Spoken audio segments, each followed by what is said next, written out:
why don't we just talk about the gun? Let's start there.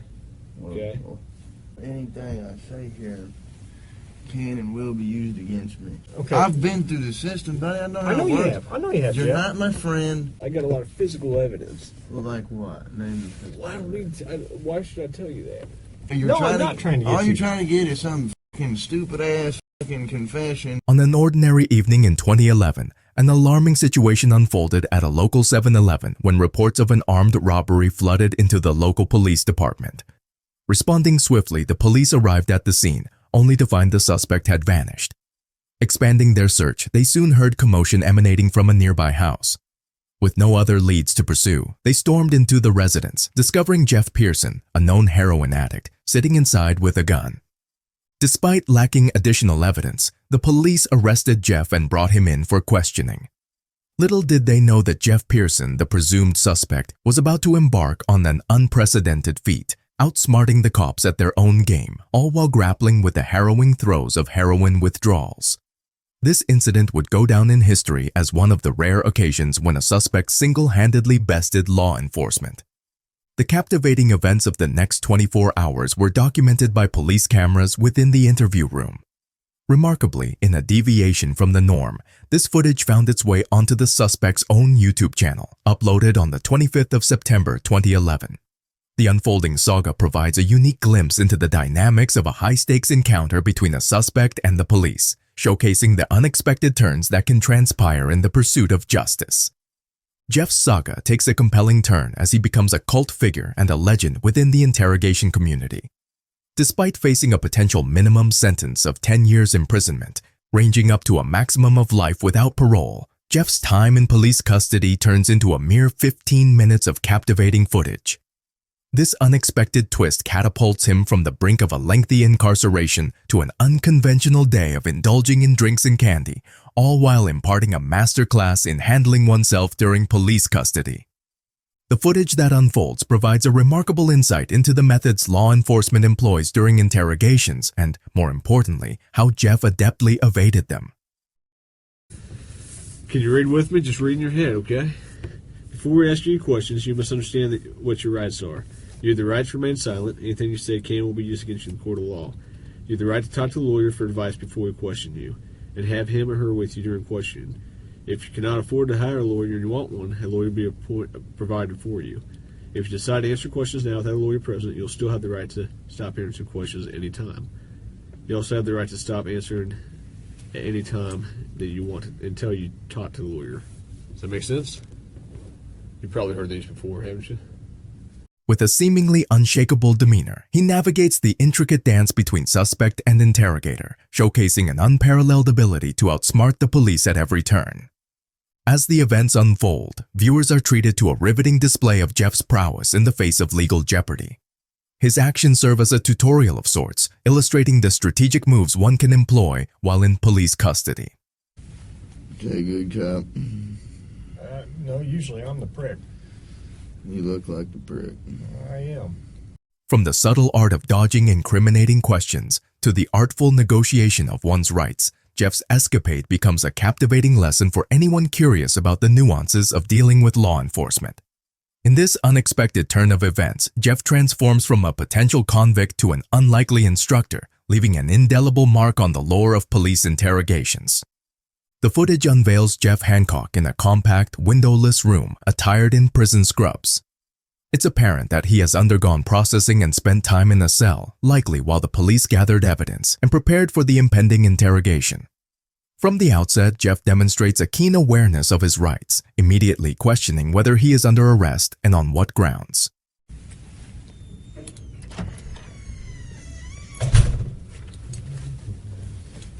Am I under arrest? For now. I'm under arrest? Yeah, I'll explain everything, but before I explain myself to you, before we talk to each other, I need to read your rights, okay? What am I under arrest for? Well, like I said, I need to read your rights first. Obviously, the charge is robbery, okay? Yeah, I'll explain everything. I'm under arrest for robbery? You are, but let me read your rights real quick, okay? And then I'll explain it all to you. Is that okay? Let me do that real fast? All right, Jeff. This strategic move showcases Jeff's meticulous research and sets the tone for a confrontation where he aims to outsmart the police at every turn. Jeff's interrogation tactic hinges on a crucial understanding of his rights and how to assert them effectively. I'm not asking if you want to talk to me at this point. I just want to know, do you understand what I read to you? So am I under arrest? Yes, you're under arrest. Get me back to the cell. I don't talk to you much. Okay, fair enough.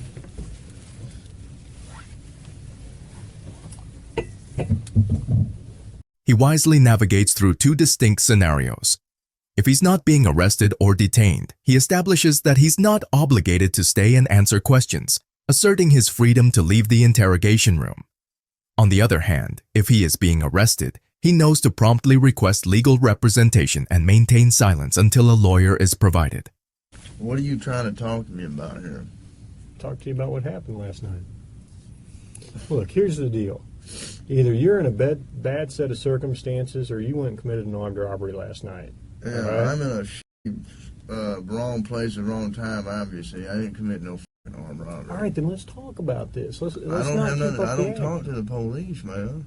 I think it's in your best interest to. man. How? I don't talk to You're the sitting police. here. These strategic choices afford individuals the best chance of disrupting police proceedings and constructing a robust defense.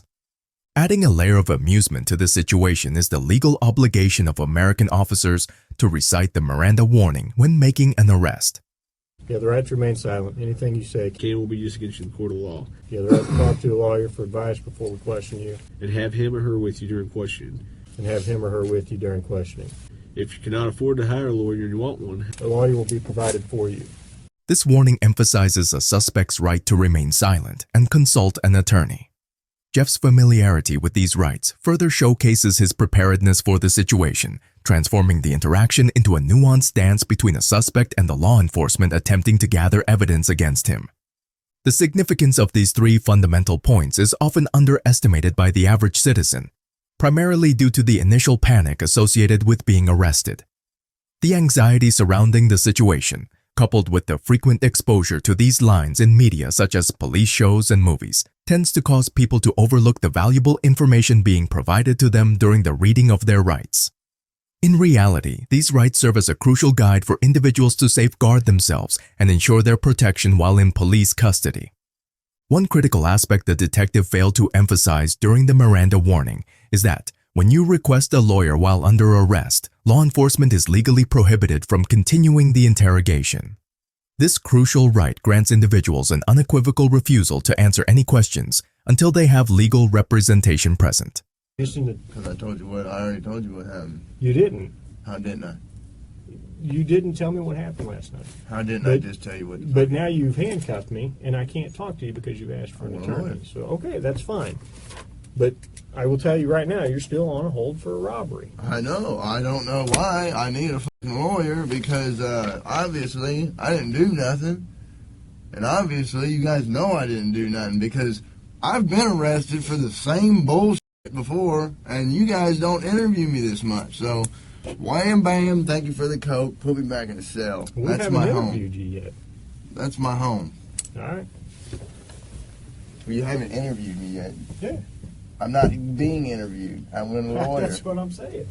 We haven't interviewed you yet. Hang on. Wait right there. Unfortunately, the detective concludes the recitation of rights with a snide remark directed at Jeff, subtly reminding him of his previous criminal record.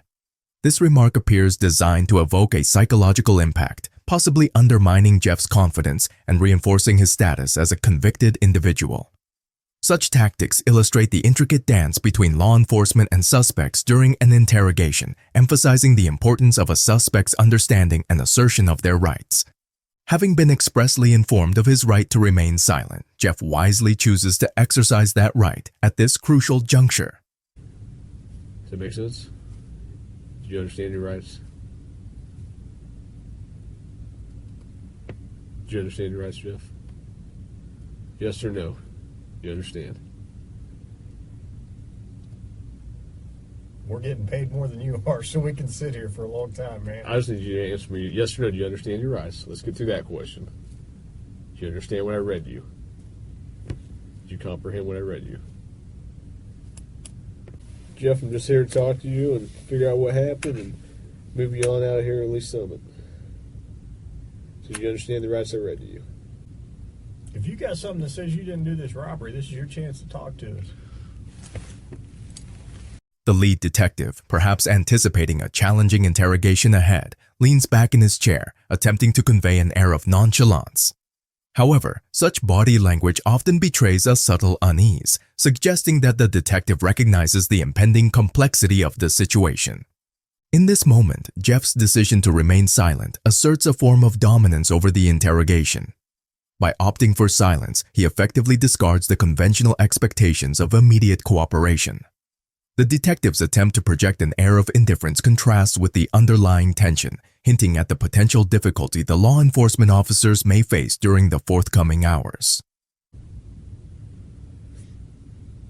I'm not asking if you want to talk to me at this point. I just wanted you to understand what I read to you. In this strategic move, Jeff appears to have taken control of the narrative, creating a dynamic where the burden of progress falls upon the detectives. The power dynamic has shifted, and the detectives now find themselves navigating an unpredictable terrain. Jeff's deliberate silence marks the beginning of a chess game between the suspect and the interrogators, where every move becomes crucial in determining the outcome of the interrogation. In the initial phase of the interrogation, Jeff adeptly demonstrated the appropriate behavior given his circumstances. Recognizing that the police lacked substantive evidence against him, he maintained a stoic silence, a strategic move indicative of his understanding that the authorities wouldn't be engaging him if they had a strong case. Okay. I've been through the system, buddy. I know how it you works. have. I know you have, You're Jeff. not my friend. I'm not your friend. You're trying to fucking get me. Or you're No, trying I'm not trying to get all you. you're trying to get is some fucking stupid ass fucking confession, and you're not gonna get one. Jeff- As a result, he was promptly returned to his cell. 2 hours later, Jeff finds himself back in the familiar interrogation room. His only request, a can of soda, serves as a seemingly innocuous yet calculated move. You gonna be able to pop it open, or you need me to? However, upon his return, Jeff shifts the focus to a critical aspect of his situation. I need methadone. You need methadone? Yeah, you guys can get me that methadone. I don't have any. Do you have medication for it, or a prescription for it? Or? No, What do you need methadone for? 'cause I'm a fucking junkie. Withdrawals. By raising the issue of withdrawal symptoms, he subtly introduces a dimension that may impact his cooperation during the interrogation. Moreover, Jeff strategically mentions methadone, a drug known for alleviating withdrawal symptoms. This can be seen as a savvy move, suggesting that he's not only aware of his physical state but also knowledgeable about potential solutions. By vocalizing his need for methadone, Jeff implies that addressing his withdrawal symptoms might facilitate more productive communication. This strategic mention not only underscores his self-awareness, but also introduces an element of negotiation into the conversation. Throughout this exchange, Jeff is maneuvering within the confines of the interrogation room, showcasing a keen understanding of both his own needs and the potential advantages he can gain within the parameters of the conversation. How long you been using heroin? Long time, buddy. 10 years? 15 years? I hardly been alive that long. What are you trying to talk to me about here? His actions set the stage for a nuanced and dynamic interaction where each move carries strategic weight. In this segment of the interrogation, Jeff shifts the focus back to the matter at hand, displaying a clear intent to expedite the process. From his perspective, he's been unjustly arrested and is eager to navigate the situation efficiently. Jeff, I'm not going to get a confession out of you for nothing. Exactly, because I And didn't I'm do not nothing. trying to get a confession out of you. Okay, I'm gonna tell you, I didn't commit no armed robbery, and y'all ain't got no fucking evidence saying I did. Let me go. All you did is find me sitting in my buddy's house because my fucking buddy's dog's going ape shit. I go outside, there are cops everywhere, and they spotlight me. They say, "Come here." I say, "What's up?" They search me. They ain't find Hang on. nothing. What's Let up? me read this. No, Yes. because I'm not gonna sign it. The irony of the detective claiming he's not attempting to coerce Jeff while he is physically restrained in an interrogation room adds a layer of sardonic humor to the conversation. Jeff's response, though direct, is remarkably articulate, almost as if it were rehearsed. This eloquence becomes even more remarkable when considering the likelihood that Jeff is beginning to experience withdrawal symptoms, emphasizing his mental acuity under challenging circumstances. One particularly noteworthy aspect of Jeff's response is his astute observation about the police's potential motive to extract a confession. Tell me what happened last night. Plain and simple. Your side of the story. I'm not talking to you. All right. This is what I don't understand. I know, but this is what I don't understand, What? Jeff. You were sitting there talking just like you were ready to sit here and tell me what happened last night, and then all of a sudden I read that to you, and you screw it, I ain't talking to you. I want a lawyer. He highlights a prevalent interrogation technique known as the Reed technique, developed in the 1960s.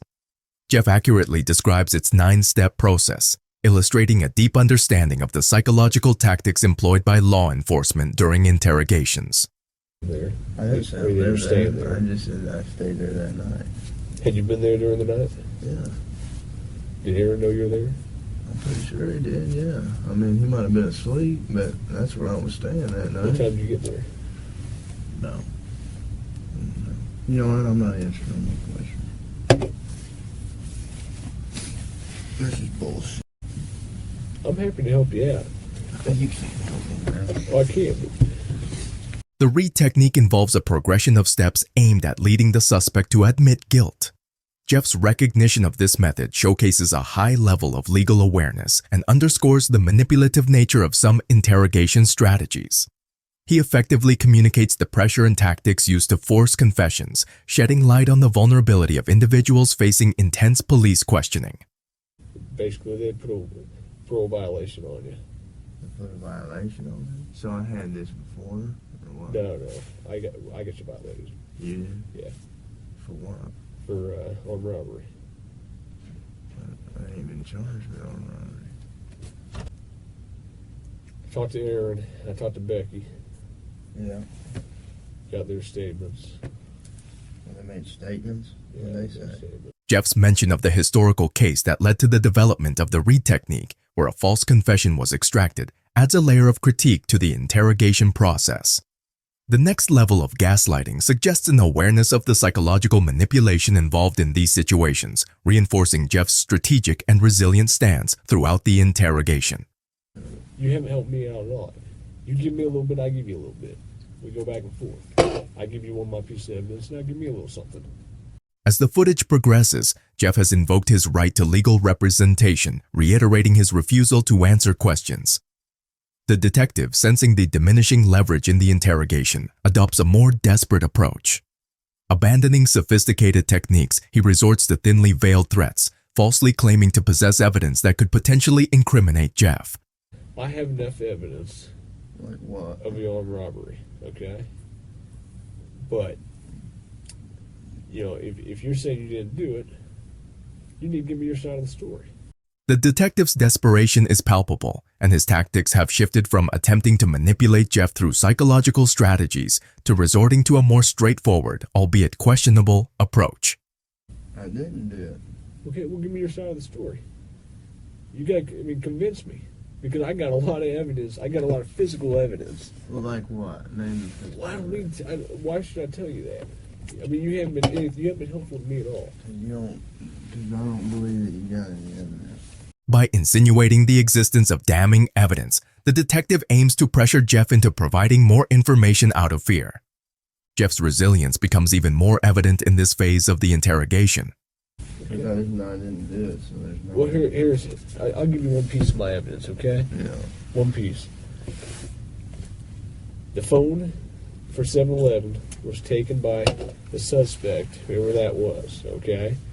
It was taken by the suspect and was thrown in the dumpster behind 7-Eleven, okay? We got DNA off that phone. Right? That's one piece of my evidence. I have a lot of other evidence, okay? Like what? There's only a couple pieces of evidence I'm missing. Name them. What's that? Name them. Despite the detective's attempts to create a sense of urgency and potential legal consequences, Jeff maintains his composure and continues to assert his right to remain silent. This steadfast refusal to engage in the dialogue without legal representation showcases Jeff's strategic understanding of his rights and the importance of legal counsel in such situations. It is crucial to note that, by this point, Jeff has effectively navigated through various stages of the interrogation, consistently defending himself against the tactics employed by the detective. His ability to withstand pressure, recognize manipulation, and adhere to his legal rights contributes to the narrative of an individual well-versed in self-defense within the confines of the law. Possession of a firearm. You on? Yeah. I thought I got PFI on there. You did. You know what PFI means, right? Pending further investigation? That basically what that means is because there's no prosecutor on the weekends, I PFI you. Monday morning I call a prosecutor and we write the case and then we get a warrant for you for armed robbery. The detective's reliance on unsubstantiated claims of evidence underscores the shift in the dynamics of the interaction. Instead of employing nuanced psychological strategies, the detective resorts to a more direct, albeit ethically questionable, attempt to elicit cooperation. This phase sets the stage for a continued clash between Jeff's legal acumen and the detective's increasingly desperate attempts to extract information. In this critical phase of the interrogation, the detective resorts to desperate bargaining tactics, attempting to strike a deal with Jeff by promising a positive recommendation to his parole officer.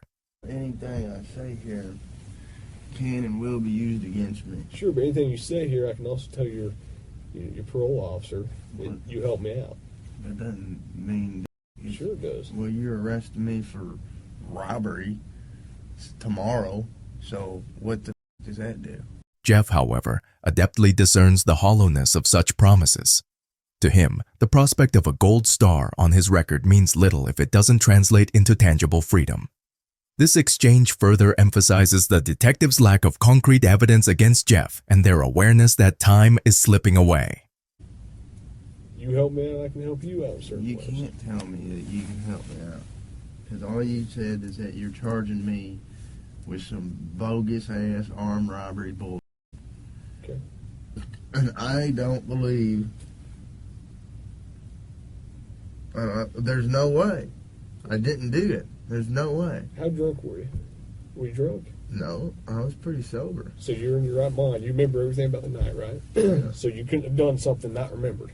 You couldn't have gone and robbed the place and not remembered? No. Okay, so you would remember if you robbed the place. Okay. Jeff's request for legal representation continues to be disregarded, indicating a potential violation of his rights. The detectives, sensing the urgency of the situation, persist in questioning him, hoping to extract information before their window of opportunity closes. The tension in the room is palpable, with both sides aware that the stakes are high. Over the next 4 minutes, the detectives employ various tactics, mentioning the firearm found in Jeff's possession, attempting to strike a plea deal, and even resorting to intimidation by describing the harsh realities of prison life without the drugs Jeff is dependent on. Why don't we just talk about the gun? Let's start there. Okay. I don't fucking have a gun or own a gun. Okay. I don't think you do. I know you don't own one. Okay. But I need to know where that gun came from. I don't have. What the f are you talking about? The gun you were sitting on. I was sitting on. Yeah. What the f are you talking about? Over at Aaron's house. I don't know what you're talking about. Because Aaron says it wasn't his. Despite these efforts, Jeff remains stoic and unyielding. His ability to maintain a composed demeanor under duress suggests a deep understanding of his legal rights and an unwavering commitment to defending himself. The detectives' increasing desperation is evident as they throw everything they have at Jeff, hoping for a breakthrough. Like I said, you give me a little, I'll give you a little. All right, I got a lot more I can tell you about the whole thing, but you got to help me out too. Because I'm willing to go to the prosecutor, I'm willing to go to the parole officer, and say, "This guy's a good guy. He helped me out." He didn't do anything. Jeff, however, remains resolute, refusing to be swayed by their tactics. This phase sets the stage for a crucial turning point where Jeff's legal acumen and steadfastness clash with the detective's last-ditch efforts to elicit a confession. I'm done, man. Fuck this. I'm not even answering. All this shit that I just said is gonna be fucking written in the discovery now, right? What? You haven't said nothing. I mean, every little stupid thing that you've asked me, dude, is gonna be in the discovery. I'm not even going to do discovery. The prosecutor is. Okay. The clock is ticking, and the outcome hangs in the balance. Over the preceding hours, the police subjected Jeff to relentless questioning, a process made more challenging by his evident physical discomfort and the denial of access to a legal prescription drug that could have alleviated his pain. Throughout this ordeal, the police had been probing him about a crime for which they had no concrete evidence. Despite the adversity, Jeff approached the situation with a remarkable level of nonchalance, making casual requests for sodas and chocolate bars. I mean, you halfway know the system, how things work, and you halfway don't. Am I right? I half-ass know Yeah. that the only reason I came up here is to get a fucking Coke. Okay. And I got it. But now I want a Butterfinger. Jeff, recognizing the precarious nature of the interrogation, strategically chose to exert his rights in the most effective manner. His decision to remain silent and request legal representation, combined with an unwavering commitment to avoid self-incrimination, played a pivotal role in safeguarding his legal standing. Despite the pressure, Jeff navigated this situation astutely, fully aware that any misstep could lead him down a perilous path. After enduring this grueling process for approximately 12 hours, it was documented that Jeff was released from custody. Following this pivotal moment, Jeff embarked on a journey to turn his life around. Breaking free from the clutches of heroin, he redirected his energy towards positive endeavors. Jeff embraced creative pursuits such as making music and utilized his YouTube channel to share insights, including tips on avoiding law enforcement's tactics. Jeff's transformation from a challenging encounter with the police to a positive and productive life showcases the resilience of an individual who, in the face of adversity, not only defended his legal rights effectively but also used the experience as a catalyst for personal growth. His commitment to sharing valuable insights online reflects a newfound purpose, contributing to a narrative of redemption and empowerment.